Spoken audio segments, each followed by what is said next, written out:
Hello বন্ধুরা, দেখতে পাচ্ছ এই অয়েল থেকে আমি এখন দুধ বানাবো, দেখতে পাবো তোমরা। আর একটু নয়েস আছে, ওটা একটু মনে যেন খাবার খাইছি, দেখাচ্ছি তোমার দুধ বানিয়ে এটা থেকে অয়েল থেকে।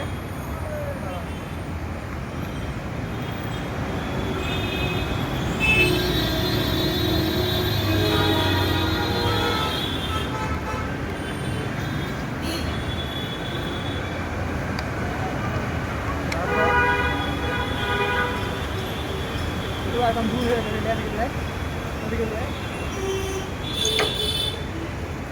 দেখো পুরো দুধের মতো হয়ে গেছে, দুধ পুরো দুধ একদম যাকে বলে, দেখতেই পাচ্ছ। তো দেখলে কেমন করে দুধ হয়। তো এরকম সিস্টেমে দুধ বানায়, নকল দুধ। তোমরা যেটা দুধ দেখলে, এই দুধটা, এটা দুধ না, এটা হলো কাটিং অয়েল। না তো এটা হলো কাটিং অয়েল, বুঝতে পারলা? এই যে দেখা, এটা এই যে বোলগুলো যে মারে, এই যে বোল্ট নাট বলতে, এটা হচ্ছে কাটিং অয়েল, বুঝতে পারলা? তো এটা দুধ না।